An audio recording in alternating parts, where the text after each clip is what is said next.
Oh, very beautiful. Good evening from India. And a lovely afternoon and a tempestuous morning to all the global empire souls who are watching us live on this global talk show by Business Power Academy, Netherlands. And this is your host, Supriya Kumar Vedan. Before we take a deep dive in my lovely journey with this exciting session of Global Talk Show, today we have an amazing guest from USA, and she is none other than Dr. Maria Ian. Welcome, Dr. Maria, to our show. Hey, thanks very much for having me. I appreciate it. Well, Maria, if I talk about Dr. Maria Ian, is a political analyst, human rights counselor, author, instructor, oriental medicine practitioner, and what not. If I'll start about talking about her, I think one day we'll go about in introducing her about her qualities, and she is a versatile personality. So let's take our journey on and let's meet Dr. Maria Yan. Once again, heartiest welcome, Dr. Maria. It's a great, great pleasure to host you today on Global Talk Show. Yeah. Well, Maria, we all know, and the world wants to know now, what if I say about your journey and how you can say that enlighten us about your great journey, and how can you say about your writing and legal works to your professional that can be taken into a good starting journey. So would love to hear from your side too. Okay, well, I always wanted to be a writer, and I'm not going to get into the many details when I was a child, but I'll say that I wrote my first book when I was 13, about to turn 14 years old. Great. And then my second book when I was 14 and over the summertime. And I think that children are actually excellent conduits to speak the truth because they are not yet corrupted by the many distortions, that happens once they become a part of society and politics. So I still think today that those two books are really among my very best books, even though they have to be upgraded, but they still remain very essential. And then, life took over and I had a severe illness in my immediate family that had to be taken care of, and that ended in a suicide. And as you may know, when somebody commits suicide, they don't just get up one morning and decide to commit suicide usually. That happens over a period of time. So that at that particular moment in my life, this person, started having several suicide attempts. And then finally, about a decade or so later, they then, died. And that derailed me from wanting to express myself. And so I forgot about writing. And then I went to college in New York, and I had two opportunities. One was to work at the United Nations for a member state. And then the other one was to work with a human rights attorney. And that's when something very interesting clicked, because I noticed a very big difference between the stories that on the ground individuals tell who have been on the ground, in conflict zones internationally, and what the mainstream media, which mainstream media is pretty much everywhere, what that media reports, right? So that difference, that really hit me. That was something tremendous. And that sort of lit something up within me that made me want to write again. And the more of the legal practice I witnessed, the more I got into that, the more I noticed the very big gaps, that high-level decision makers have in their knowledge as to how to address conflicts. So there's one thing that's happening on the ground, And by the time it has arrived at the very high level, it is something else. So obviously, everyone who is listening, everybody really knows that things are interpreted politically, right? So it's not something, extraordinary. But political interpretation is not necessarily the point. The point is that the high-level decision makers can make very big mistakes when they interpret that information because of their lack of knowledge, right? So in order to interpret anything, if you interpret it politically or not, you need to have something that you're interpreting first. And you're going to say, what? You mean high-level decision makers do not have knowledge? I mean, how can that be, right? Yeah. Right. And I'll tell you, no, they don't. And from the many, I can give you many concrete and contemporary examples. I thought about this a lot last night. Which example am I going to give you to be, clearest on this point? I'm going to give you one that's very salient right now. It's very current. It's happening at the present time, right? It's a current conflict in Southeastern Europe and involving some other areas, all of which involve the Ukraine, right? So I'm going to present this very simple scenario. Let's say there are two sides to this conflict, which there are. There are many more, and it is some of these many more that are the problem, not the two sides. But for simplicity's sake, we're going to speak of two sides in a conflict, right? So we're going to say one side is Russia, one side, the other side is Ukraine. That's just for simplicity's sake. Okay, now, so we've got one side, Russia, which has been doing what it has been doing right now for somewhat over 100 years, right? The same tactics, the same methods, since we're talking about warfare, the same cruelties, including in very recent times, not only going back 100 years, but in many more recent times. I'm speaking from the perspective of someone who has been watching this situation on the ground since the mid-1800s, actually even earlier, but after the mid-1800s, there are some records in my family that are important to me personally because they involve women, and I'm interested in the history of women. So you're looking back for all that time, and you're realizing the situation of what's happening today is entirely predictable, right? Because we've got one side, so-called one side, we're saying that for simplicity's sake, we've got one side to this conflict that has been doing the same things for 100 years, right? So nobody should be surprised. Now, suddenly today in the media, and probably, I'm sure you've heard it, there's a huge outcry, right? People are very upset. Now, the international community is yelling, they're screaming for help. It's a last minute pitch, get the Ukraine, the other side, so-called, some arms now, right? Now you can argue, obviously, the scope of the conflict has expanded somewhat, right? It's become a little larger. Now it's involving a larger number of countries. So that's why they're all screaming now. Now that not even that is necessarily 200% true, but we'll just assume that may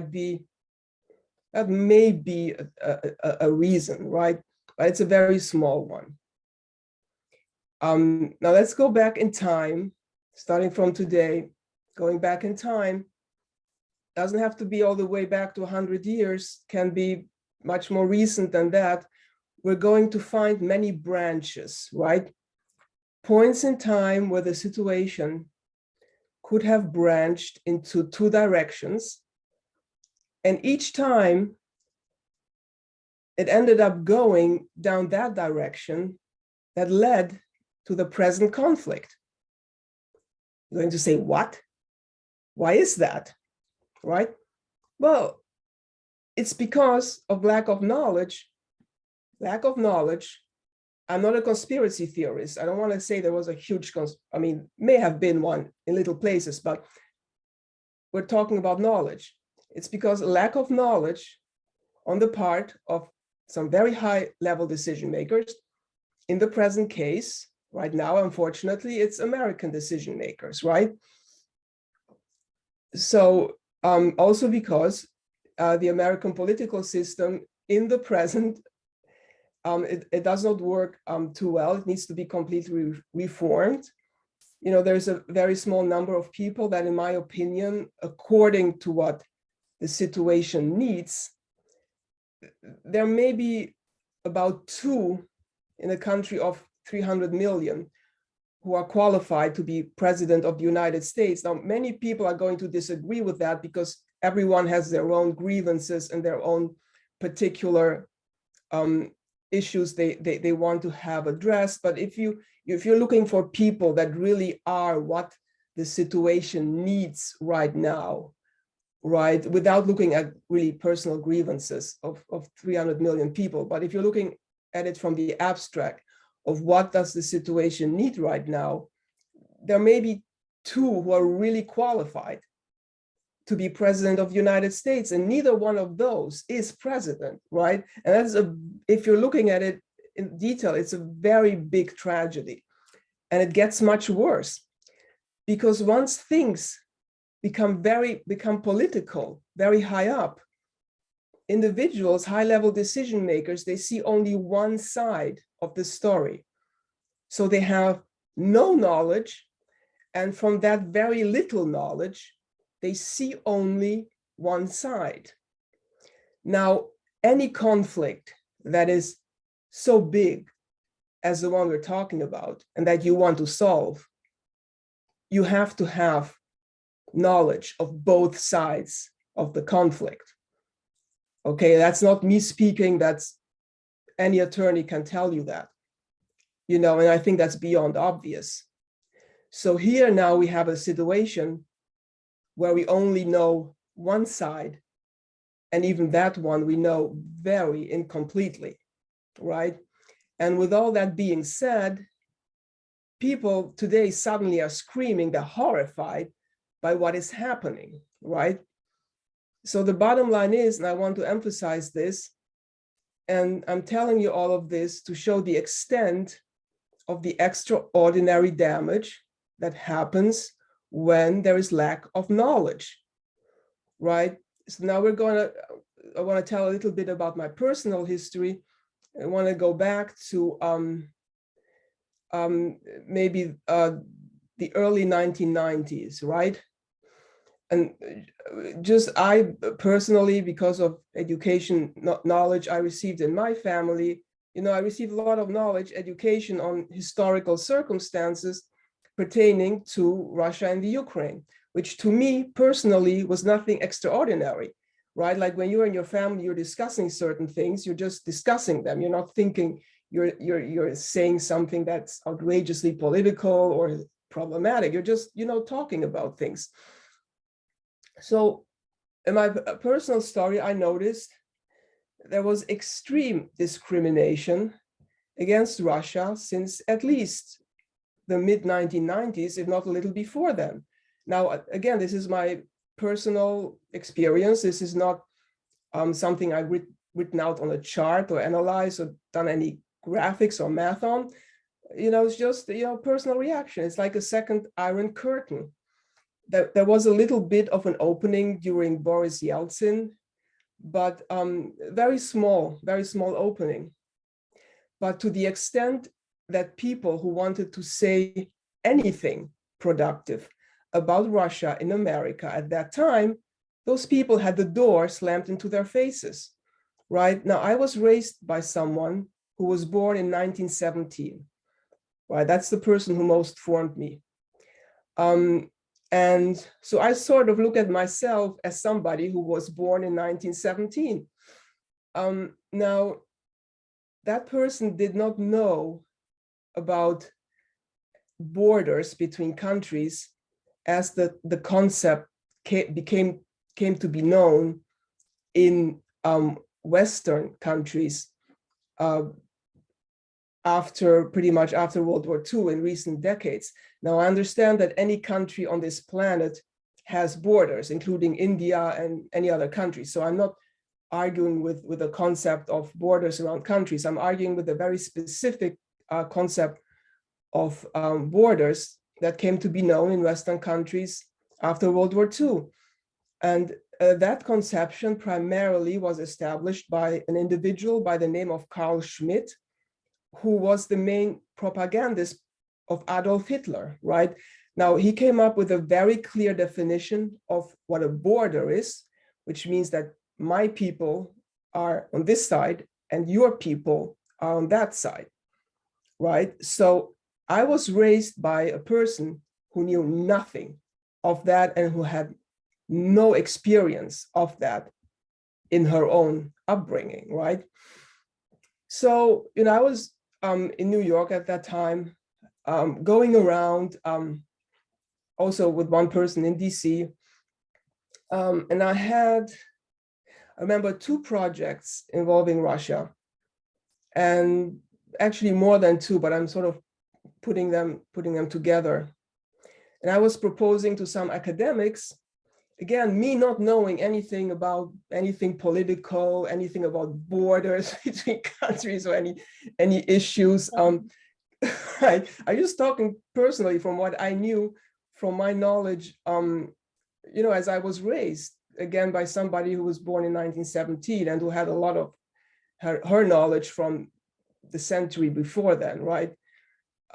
So I was walking around with these 2 projects involving Russia, and I was proposing them to some academics. And I can talk to you, spend at least one day talking about each project. It's just horrendously detailed. Everything, nothing outrageous, again, nothing esoteric, nothing from out of this world, nothing meant to influence anything or anybody, just historical observations, right?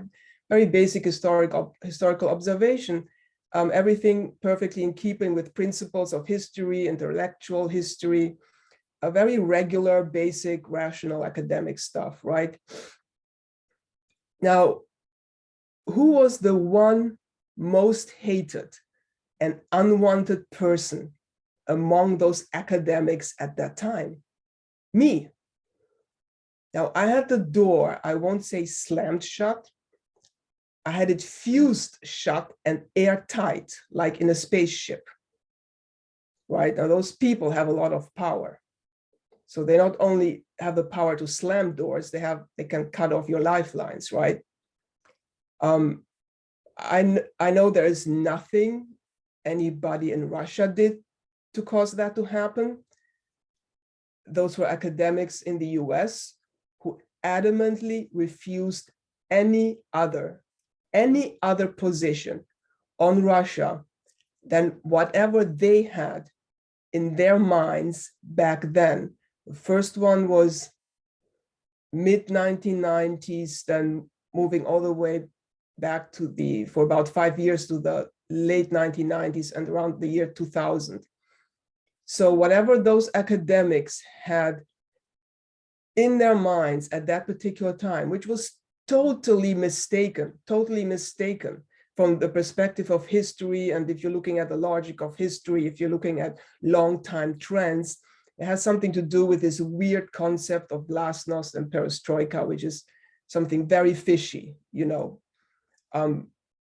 and them being academics, they should have known it's fishy, but that type of self-criticism, I guess, didn't earn them any money, right?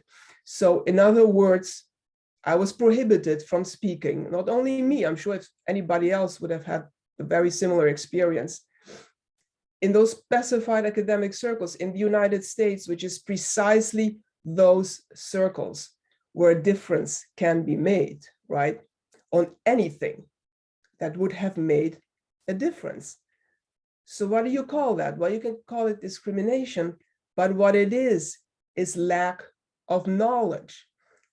Those people were, I won't say brainwashed, I mean, they had that specified mistaken concept, drilled into their minds, and they feel threatened by anything that is completely dissimilar. So we have all these branches where in each and every instance, the one that led to the present conflict today was taken. I just gave you a couple of small examples from the mid 1990s. There are many more I can give you, including some very recent ones. And that is because of a lack of knowledge of the people on the other side, being the United States in this situation. So now today, surprise, surprise, people are very upset because it's costing huge amounts of money and innumerable lives, right? To me, it sounds like there's this Europe which has done nothing exciting since World War II, excepting some Islamic terrorism marginally, and the US that always loves sudden sensationalism, and now bang, there is finally big time. This is the favorite word. Finally, we've got an emergency, right? And what gets cognitively desensitized decision makers going more than emergency? So it's not making a mountain out of a molehill. It is not that. It's low cognitive functioning. It's extreme arrogance. It's, democratically elected leaders can be the most undemocratic and the most arrogant, right? Democracy is without anything further, is pretty much an empty term. People grasping for immediate gratification into whatever they're convinced of, which blinds a person to the future. So today, where we've proceeded, speaking only from this perspective of this one conflict, which for simplicity's sake, we are calling the Russia-Ukraine conflict, even though that's not what it is, but we're saying that so people who listen can, attach that to what's happening today. Only in this particular case, it's pretty easy to demonstrate many nodes branching off into two directions, where each time the one that's leading to the present conflict was taken, reason being lack of knowledge. So today we've got the situation where the big guys make money, right? They make a lot of money. Selling arms, we don't know that, we're not privy to that, but that makes money. So when somebody screams, I'm giving tanks to the Ukraine, they're not giving tanks to the Ukraine out of their own personal bank account. They're getting paid pretty big money, somehow. And then you've got those on the ground, people who have lived in those areas for thousands of years, at least hundreds, but very long time. Innocent people who are dying, right? That's the reality. You can't interpret that in any other way. And it's not a conspiracy theory in this sense. I'm convinced it is ignorance, arrogance, and very low cognitive functioning because of various cultural influences in the post-World War II Western world, where there's very low cognitive functioning in like this liberal atmosphere that's really afraid to take any position. It's kind of is conducive to that. Taking things for granted, that, okay, we've got this nice, cozy lifestyle and we're just going to muddle things through whatever is in our interest. And it will never get to really hurting us. It's sort of hurting some people over there, but it doesn't hurt us. So we can just take our things for granted. But unfortunately, in this case, because of what Russia is and has been historically, they are the wrong person to have been messed with. So awakening will happen, pretty dramatically. Russia is not Iraq, Russia is not Vietnam. Now it's like a big alarm bell that went off, right? So I just gave this as an example, to be clear on the extraordinary dichotomy you can see between reality, right, was what goes on the ground, and what the media and high-level decision makers report and decide on, right? I can give you a couple of other ones. They are as extreme, they're as horrifying, Iraq is, I mean, there are several wars in Iraq. Same thing, the exact same thing. Horrific arrogance, horrific ignorance. I mean, to an extent where you would say, what? Are you talking to me about high-level decision makers who have jobs in the military and they have PhDs and they can just get somebody to write an intelligence report for them within 24 hours? Yes, those are the people I'm talking about. They have no knowledge. They have one side of a very small perspective. They've been acting on that and they have caused huge damage, right? Huge damage in the process. And I just, I gave you just one of them, which is no current one. So all of these examples are much smaller ones, I encountered on a daily basis as I was doing my work. And, they're all like bells, they're like alarm bells going off. It's like, wow, this client is telling me this. And then you open the newspaper, back then when I started, it was still newspapers because I didn't really use the internet until much later. And then you open the newspaper says something else. Well, who are you going to believe? Well, you're going to believe the client because, the client is in front of you and you notice when somebody is being honest, kind of you spend some time with that person, you notice whether or not they're really being genuine. So all of that inspired my writing, right? So got me to write again, not directly, I'm not writing about Russia and the Ukraine. So when you're reading my books, that's not what you're going to find. But Maria, it's really a great That's thing. not what you're going to find in there. But if you're really, yes, yeah. Well, right, it's there, but it's not as directly. Yeah. What I'm concerned with, what I'm motivated by, is addressing this lack of knowledge between what we see as acceptable representation in our world and what the truth of the matter is, which is very different. And the extent of the difference is so extreme, right? It can make people, if they don't know anything, and then suddenly this extent of the difference is suddenly made clear to them, it could make them go insane, right? Like, what are you telling me? And what I'm really relying on is just very basic principles of legal practice, principles of psychology, which is when you've got a conflict of such big proportions that you want to resolve, global proportions, you've got to know both sides of the conflict.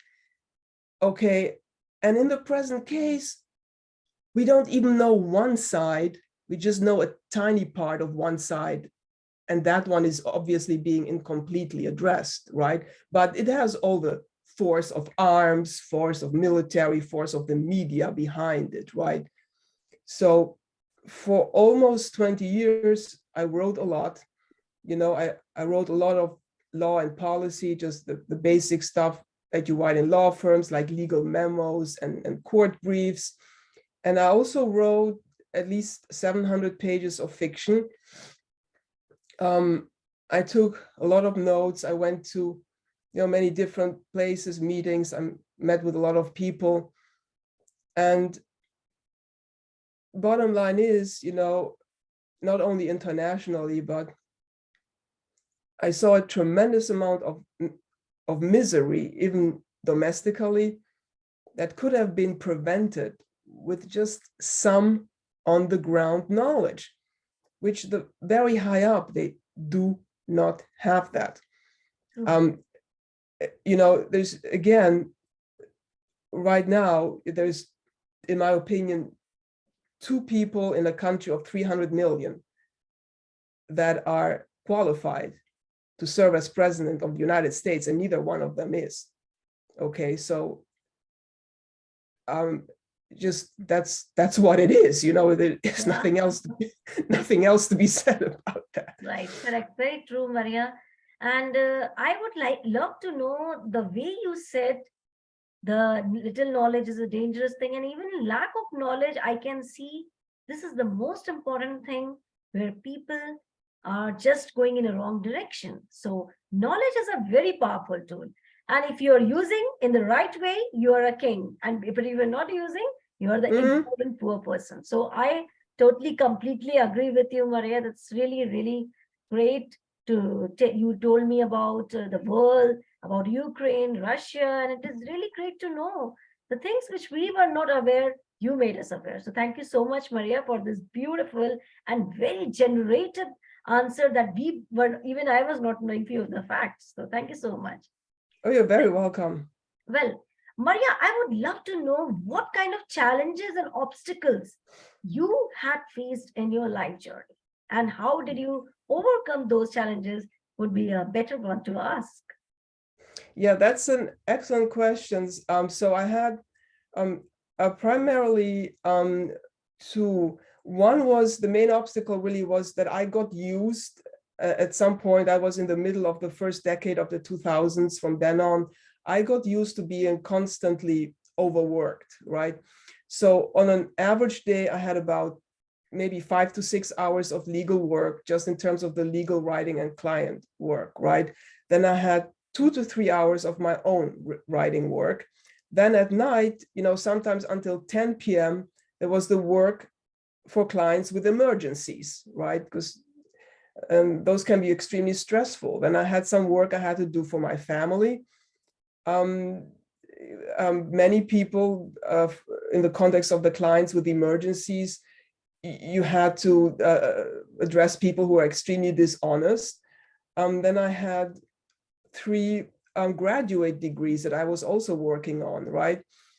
And just that physically, that is extremely overburdening because it's horrendous. Like you're thinking, okay, legal work, you're just sitting there writing. That's not true.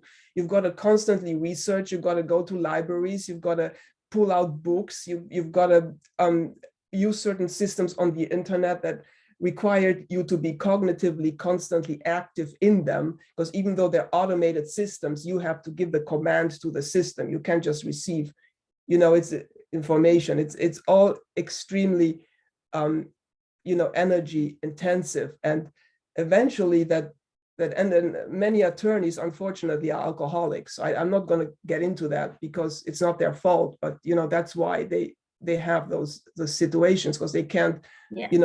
address the stress, right? So that caused me a pain condition. I was in the emergency room sometimes a couple of times a year, for painkillers. And then I still had clients calling on the phone while I was in the emergency room. And then the psychological pain, because if you help somebody to save their life, and you have to go run all over the place, you have to get the funding to enable you to do that is extremely stressful, because there's very little funding available to save people's lives. The funding is, if you have, it's not given in those circumstances. You can't say, okay, I want to save these people's lives, please give me money. No, that's not how it works, right? If you read my novels between the lines, you will understand why. You can do a person a great favor, which is so big that they can never return it to you, and you cannot expect them to return it to you. So you're really working for God, right? Wow. And I knew, right, and I knew at that time, I knew I shouldn't do that, because I didn't have that kind of money, and I was, really bleeding from my wallet. Now, you may be interested to know that many human rights attorneys are independently wealthy, so they actually have a fund to fund that, because the victims cannot pay you, right? And even though I knew that, I still did it to my great financial detriment. So that added a lot of additional stress, right? So we've got the circumstances where, some make billions of dollars that they use for their own interests only, whereas others, they don't even own their own lives. And that's extremely painful, right? Because we're all human, we were all created equal before God, yet there are many who are born without standing a chance, right?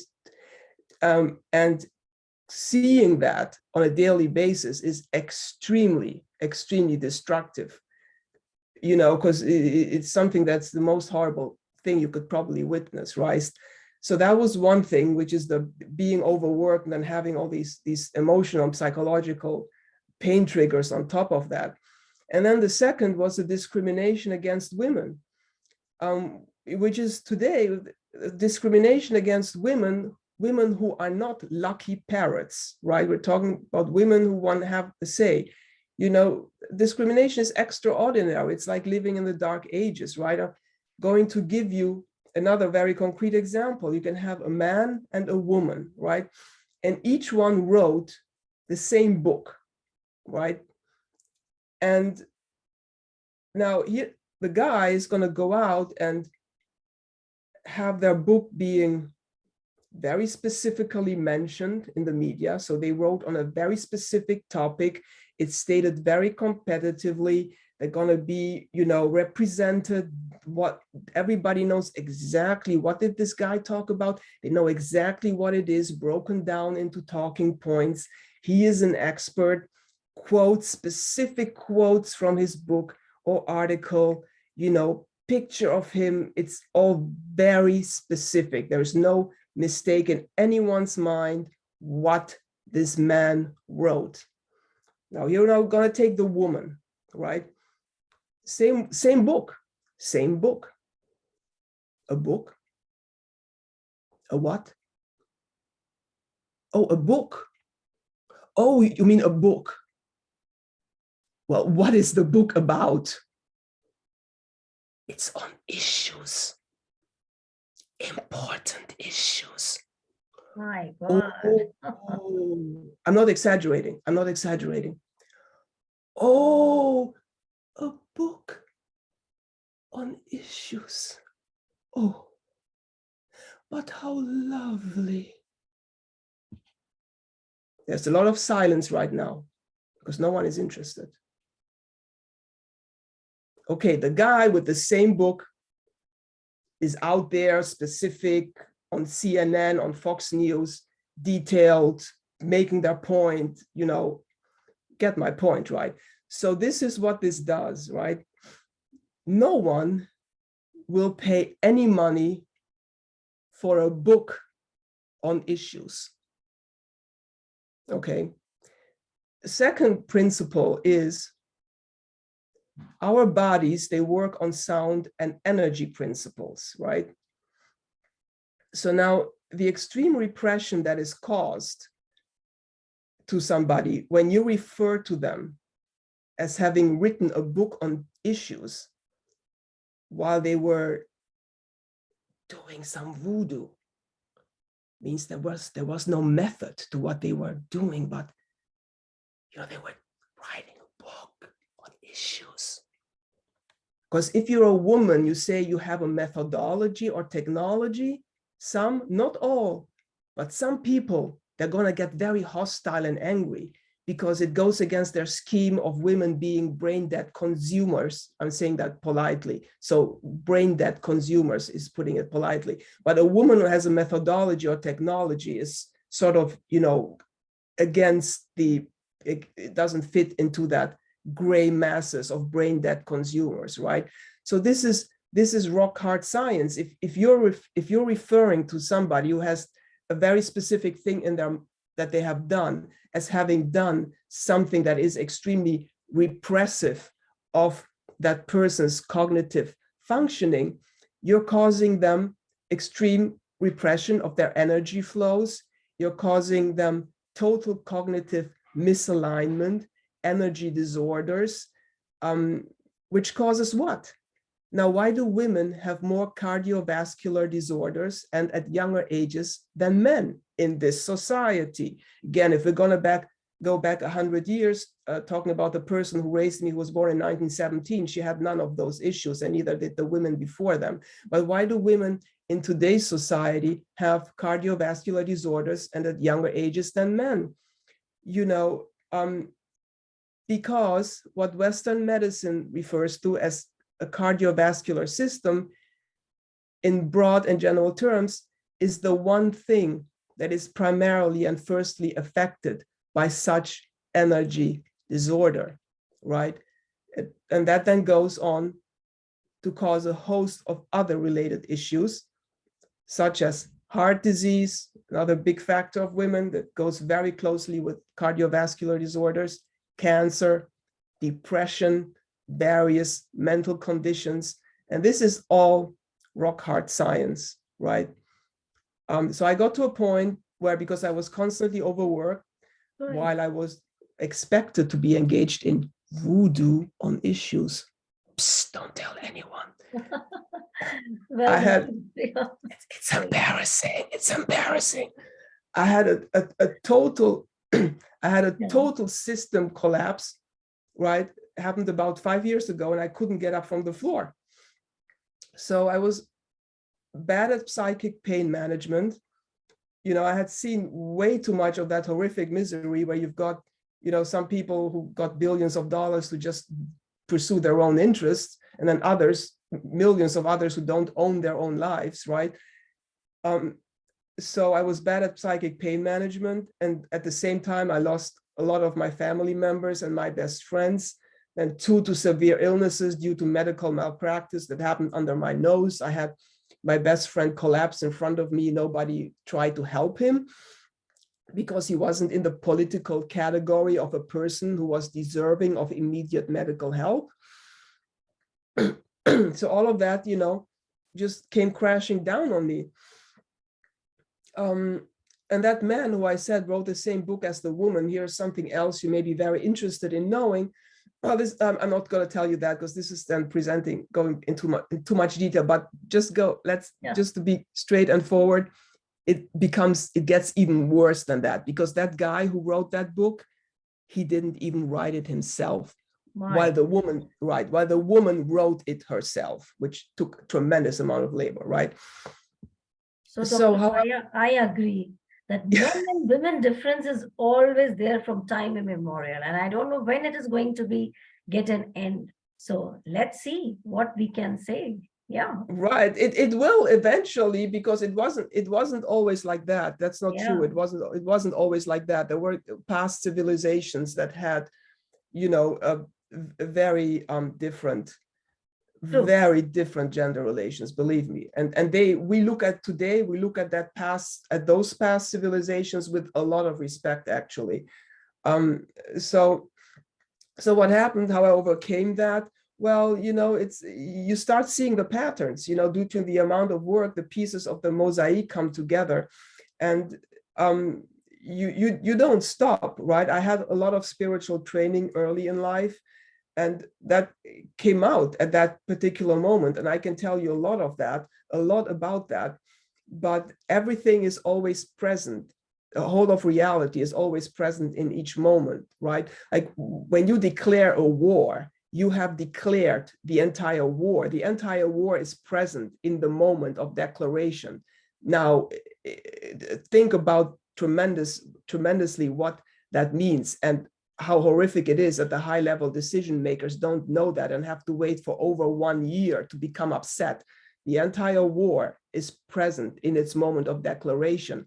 Our entire life is entirely present in each and every moment of our lives, right?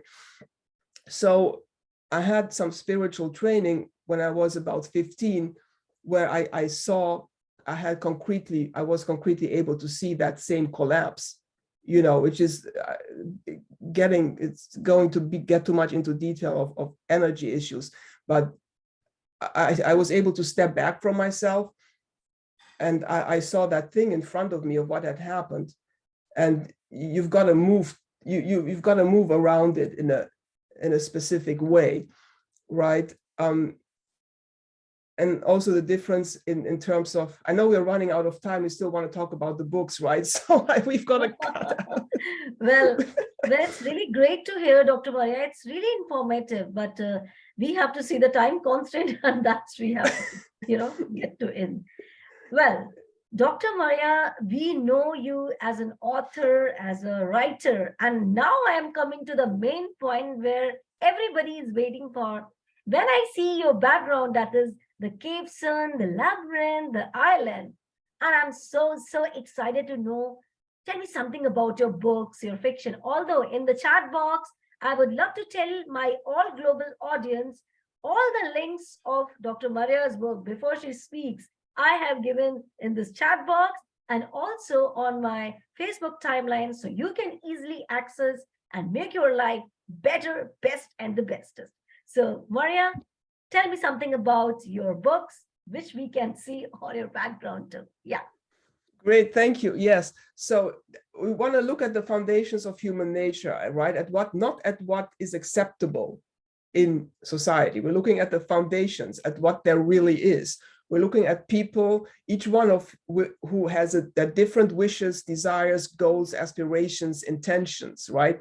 And all have the equal right to flourish. And in the process, they step on the toes of the big powers who don't tolerate that, right? And that causes, they don't tolerate others' equal right to flourish. And that causes the people completely unjustifiable problems, right? So it's fascinating because it goes against original sin, really. You can't say some people are miserable since they were born in original sin and they just have to figure it out, right? Because injustices, they can be so severe and extraordinary, that argument becomes complete nonsense. And I want my readers not to understand that intellectually as much, but to see it, because it is seeing something. When you see something, that you actually get it, right? Concepts can be easy to understand intellectually, but unless you see something and experience it, it's going to cause you very little change, right? So that's why I wrote the books as storytelling instead of, I didn't write them as treatises on philosophy, right? So yeah, so just to dive, I'm just cutting out a lot of the stuff. So let's ask. Well, you can go about your books, your fiction, no problem, because it's Okay. great to learn about your books and your fiction. That matters really a All lot right. in this interview. Yeah. All right. Well, thanks so much. So the fascinating question is, let's ask the real questions, right?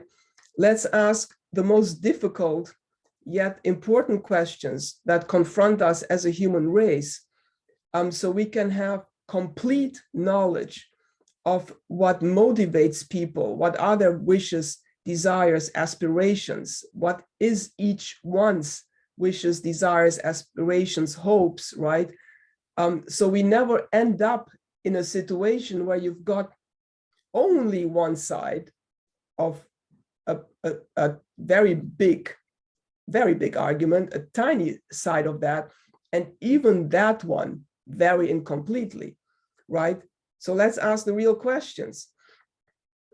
Big questions, human existentialist questions. For example, what do you do if you end up in a position, you with all of your integrity, with all of your wishes, desires, aspirations, they're your own, you've developed them, there's nothing wrong with them, you know, you're a person of great integrity, courage, ethics. But what if, with all of that being considered, you end up in a position where you are opposed to the ones you love the most, right? Even if maybe you all got the same values, you all agree about the goal, but you're still opposed to each other, you still disagree on too much. Right, again, what if, again, each one of you has the aspirations, you know, integrity, the wishes, desires, everything is their own, perfected, there's nothing wrong with any of that. You're a person of great integrity, great courage, bravery, valor, you're a perfect person. But then, you know, you still have that problem with everybody else who also is perfect, and you know you can't really argue, attack their position, because they also are. So it's not competition necessarily, so because they also are all perfect, you know, brave, courageous people with integrity, valor, and all of that, right? So it's nothing defective about them in that sense, but you're still all opposed. Now on top of that, you know, you're in a situation that you can't get out of with your sense of integrity intact unless you commit some abominable act, right? So these are the big questions, very hard existential questions that the higher up people in power, they just gonna slam the door fuse shut in your face, because it's not something that will immediately and on the spot further whatever extremely narrow interest they have. So the bottom line, however, is they have no knowledge how to deal with human nature, right? Now I guarantee you, and everybody will hate me for this, and this is where I fit in my books very specifically. Everybody's going to hate me for this, and I already hear the doors slam shut and the spaceships are taking off. But I guarantee you that today's situation with the Ukraine was caused by someone in America telling entities in Russia something so totally not fitting the situation at hand, rubbing those entities so completely the wrong way that the only response could have been what happened, right?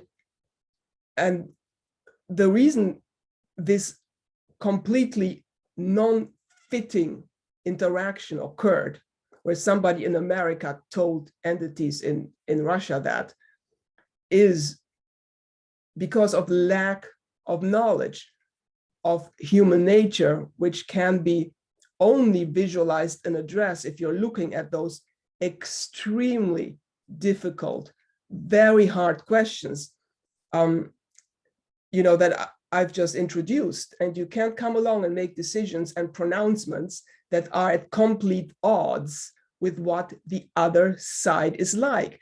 Those people that I mentioned are represented in my novels, where each one is really perfect, right? They've got their perfect aspirations, their wonderful, great courage, their intellectual brilliance, their valor, their ethics are all intact, they're all in place, but they still are at complete odds with each other, right? Well, how come they haven't killed each other, right? Well, because of the circumstances they were in, they could not afford to make decisions and pronouncements to each other that were at complete odds, which would result in them killing each other, right? So now you're going to think, okay, now does that mean I have to bow to the other side? I have to be subservient? I have to be inferior? No, I'm not telling you that at all, right? I'm telling you it's about knowledge of human nature. If you don't know what dynamically and energetically makes people form an intention, you will create situations as the one we have in Southeastern Europe right now. And that's only one I have mentioned, right? You have to know what dynamically and energetically makes a person form an intention. And people in my books, the reason why they haven't killed each other is because they know that, right? So that is what I want you to know. What are the deepest motivating forces of human nature, right? I'm using colloquial language. I'm saying human nature instead of saying quantum physics, because quantum physics is going to be like, what? Quantum physics? Okay, so what are the deepest motivating forces of human nature that make people act the way they do? How can it be that action can be so different in the truth of what that action is, than what we see it to be as acceptable in our society, right? So that's why the fiction has an attorney who is the protagonist, because we need the perfect neutral force, right? When I had thousands of pages of drafts, I had them each from the perspective of each one of the protagonists.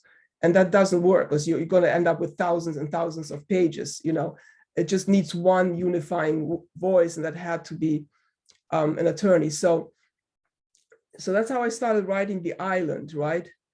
Now in The Island, which is the first one in the series, the attorney protagonist, whose name is Craig Malco, he gets a new case, and it's a female who, on the face of it, what we would see as acceptable from his perspective of the practice of law. Okay, so from his perspective of the practice of law, that female has been suffering from horrific domestic violence for decades, right? Yet she refuses to leave her marriage. I mean, she completely refuses. So she intentionally stays, you can say, in a constantly life-threatening situation, right? And in addition, she puts up with some horrendous circumstances to cover up with two lovers that she has. So that introduces, in addition to the difficult questions I mentioned earlier, very hard questions as to why somebody who is normal and healthy, because for all intents and purposes, she's normal and healthy, right? And she has enough money and status to just go and somewhere else and live a new life. So why does she stay in that marriage, right? In The Labyrinth, which is the present book that's coming out beginning of February, Craig is summoned by his superiors at the Department of Defense to provide testimony against this client, because so they say it's a national security emergency, right? And Craig refuses because of his conscience, right? Now, the testimony at that point, if you're looking at the totality of the case from the perspective of an attorney who has a job that they are doing, that lady is just out of bounds. It's like, okay, he's been trying to legally divorce her from that husband for like a year. You know, the husband is violent and erratic and dangerous. So him and what the superiors at the Department of Defense are asking for in terms of the testimony against her is really not all that, you know, it's not something bad, right? So then why does Craig not take the opportunity to sort of politely, professionally get rid of her? And why does he refuse because of his conscience? Why does his conscience revolt at providing that testimony against her? Right? Because in the circumstances that his refusing amounts to disobeying the law of gravity, because they can take away his bar card for something he can do without any damage to himself, and maybe not even, I mean, any damage to himself really, right? So we go with Craig behind the scenes, you know, to find out what does Craig know about that case that make him come to that radical decision that would make him risk his bar card, right? And we won't really know the full extent of that truth until the fourth book in the series, but it's starting to become revealed in the second, right? So we've got to ask a very hard question, also another one, as to what are people justified to do before God, right, and their conscience, if their lives were terminated at their beginnings. They never stood a chance, right? And they never stood a chance because they excelled. They were brilliant at what they did, and they just stepped on the wrong people's toes in doing that brilliance of theirs, right? So again, I can say some more very specific things, but this is getting very specific. So we want to get all of what that does is it gets at the very specifics of human beings, is how do they form their intentions, you know, how do they manage their modes of operations in their subconsciousness, because that is what is carrying the story forward, and that does not agree with what we consider as acceptable in general, you know, social terms, even though, let me tell you that these things happen on a daily basis globally, you know. There's many scenes, you know, where some are going to, they're going to think, wait, this is evil, but this is good. Well, then why is the evil not being punished and why is the good not being rewarded? But then if I'm reading this on, well, maybe I can maybe the evil wasn't evil, and the good wasn't all that good. And all of this, I want to be very clear on. I'm not saying this politically. So I'm not saying, okay, the evil was really a good because somebody in power decided it's in my interest for it to be that way. So let's just change the meaning. That's not what I'm saying. I'm saying in terms of how people interact, each one of which is a perfect being, right? And what will happen in the next book, in the third in the series, which is called The Depth of the Light, which will come out sometime later this year. That's about the youngest lover, right? And he ends up working, the youngest lover of this lady, who ends up working as a secret agent, meaning a spy, for I think it's at least five different governments, actual governments, as well as secret ones. And it's about his coming of age and about why he does that, and also what makes him accomplish that. And then the fourth one is One Big Secret. That's the one about the concepts I first had in mind when I was 13, when I wrote my first book, but it will be significantly upgraded and updated, and it will be horrendously political. So watch out for that one. Yeah. Well, I will say only one thing, that Maria, you have told verbally, but I will recommend my global viewers, which I have posted even in the chat box. They can see if they can, or they can contact Dr. Maria, or even though they can see my timeline for all these links, which I have shared for Amazon links for this series. First in the series, The Island. Second in the series, The Labyrinth, the prison book, and also about the author's profile. So I will request everyone to go through these links if you want to order, but you have to order, because I am going to order now my copy, because when she was telling, it was so interesting about the young boy, how he went, how he conquered. So it created a lot of interest. And Got without it. buying a You book, got it. it can't be Yeah. completed, Dr. Maria. It's really great. So great one. And if you face any problem in buying the book, kindly contact Dr. Maria. Links are there on the social media. Enjoy it and make your life transformed one. Super. Yes, it will change people's lives and the way they see things. Yes. Great. Yes. Mm-hmm. So, Maria, these you have told about your books. That is really, it will impact our global viewers, and they are going to get transformed by after reading this book. I have also known about your, you can say, your workshops, and that really matters a lot as an instructor. So please enlighten our global viewers, the world who is waiting, about your workshop and how a one can enroll. They will love to know this. Great. So they're intended to provide the tools so everyone can have their projects and finish them too, in particular also if they have creative work. Because the one big problem and cause of unhappiness is not being able to finish one's work. Again, we could speak psychologically about the subconscious that causes much bigger problems than you would think that really causes, when I'm just saying the big problem is not being able to finish your work. It causes huge open loops that you carry around with you that cause you a lot of malfunctions and a lot of psychic pain points. So and again, I can't get into the whole psychology of not being able to finish your work, but the one biggest cause of biggest problem and cause of unhappiness is not being able to finish your work. Again, I dragged over 1,000 fiction pages with me for 15 years. And because I couldn't finish them, I was always adding something, finding something wrong, changing something. And the bottom line is, if you have the correct tools, you do not ever need to have that problem.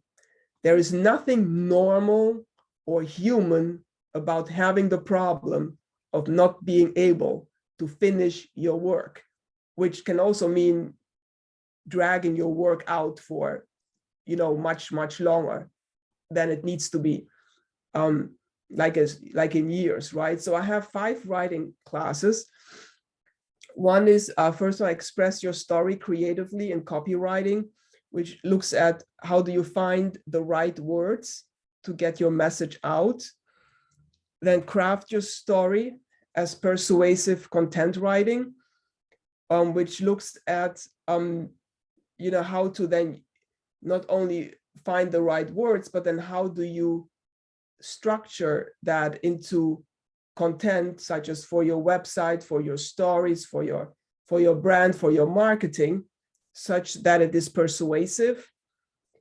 Next one, learn the tools to get your unfinished creative writing done. And that's really for any and all writers. And it's going to teach you the basic tools and methodologies as to how to start a writing project and finish a writing project, right? And it's going to do that without people are going to think, oh my God, I've got to finish. It's nothing like that at all. It's without having any stress, without having any anxiety, without having performance anxiety. How can you start and finish a writing project in a perfectly natural way? Another class is writing books for the non-fiction market. And that, I want to emphasize, is completely separate from fiction, has nothing to do with fiction. Writing books for the non-fiction market happens according to very specified principles. And for many people, it may be financially much more rewarding than writing a fiction novel. And so that's a separate specified category. And again, if you have a passion for, let's say, medicine, and you want to write on some specific, theory that you just found out about online, don't just start writing on that theory. You need such a class so you can write that book and get it out, as you intended it, because it's such a fascinating, current topic, right? And then you've got the one more class, write and complete your novel and short story in your specified niche. So this is, for fiction, totally different from nonfiction, and it requires very different technology. But again, people may think, oh my God, it's a novel. It's like 300 pages. It's all like, standing there looking me in the face. I don't know what to do with it. If you've got the right tools, you can start writing your 300-page novel. If for whatever reason you wanted absolutely to do that, you can start writing your 300-page novel with the right tools today. You can get it finished within a year and polished, but you need the right tools, technology, methodology. You cannot just write it and go with the flow, right? And that's, I cannot overemphasize that enough. Wow, this is really great. And very well said, Dr. Maya, that right tool is the correct way of adopting it and making you a great writer. This is really, really great. Very good. Excellent. And the thing is, anyone can learn that. That's the other thing, right? It's not something that is extremely hard either. Even I have written Dr. Maria Iman email, as you can see in the chat box also, and you can find in social media, and of course on my timeline too, that if you have any problem you're facing, you can just mail her and get all the details which you want to write in your book or being as a writer. So here is the email. You can go through it. You can mail her and get all the details, being an author, being a writer, and make your life transformed one. So this is really great, Maria, and hats off to you for your all hard work which you are doing. And thanks for enlightening all the budding, writers. They will love to write the book now after getting the correct tools from you. So it's really great. Yeah. Thank you. It's very easy to reach me. So if you want to reach me, mariaianauthor@gmail.com. I'm on Twitter. You can send messages on Twitter. You can send messages on Facebook. You can go to my website, caveofthesun.com. There's a contact me page. So I'm available. I'm not hard to reach. I respond to all messages. And she's not hard to reach. And you can find her on social media. On all the links are in the chat box on this Facebook timeline. You can easily go, you can easily order, and you can easily email, which is there in the chat box right now. So this is really, really great, Maria. And the time, I love to talk to you, but the time says, yes, it's time to come to adieu, bye-bye. But before I say adieu or bye-bye to the world, to you, I would love to know your great message, which you want to give to our global audience today. Yes, we unfortunately will live in a world where there can be a very big difference between what is socially acceptable to be perceived, which is not necessarily the same as what is socially acceptable, but what is socially acceptable to be perceived, and what the truth of the situation is, right? And as I mentioned with my books, you can get this, because of that, you can get these situations which are extremely tragic, very painful, and very difficult ones, where you've got perfect people, perfectly well-developed integrity, value, everything is in its place, but there is complete disagreement, right? So you need to know the right tools so you don't end up in that tragic, extremely painful, very destructive paradigm, where you then have to address that, right? Because you don't want to end up killing each other. Like in my books, people, unless it's a military, people don't kill each other in my books, right? So you have to work, but you don't have to work with those horrific pains, psychic terror, trauma, right? Unfortunately, in today's society, because of this very big difference that exists between what is socially acceptable to be perceived and what the truth is, unfortunately, that's the psychic pain, terrors, conflicts that we are causing each other as a human race on a daily basis. So you have to learn the correct technology, methods, psychological truths to make sure your life happens, right? So that's my message. Wow, and this is the loveliest message, Maria, you have given. It's really, really enlightening and motivating to all the people. But before that, I say goodbye. I would love to tell my audience, if you are facing any problem in registering Maria's workshop, kindly email, or you can reach to me too. I will help you out, and do have all the links which are there in the chat box on my timeline. Again, I'm saying, so you should not miss the cave sun, the labyrinth, and the island. And I am eagerly waiting for my copy too, because I'm going to read it. And she has already given the spark. Who was that young boy? And now I am thinking, yes, after that story, what will happen? So it has raised her. You got it. Yes. Yeah. So got the point. Yes. Yes. So order that and make your life transformed one. And trust me, this is my guarantee I can give on this global talk show. Once you will go through these books, all these books, or even workshop, you can become the master destiny which you want to be in your life.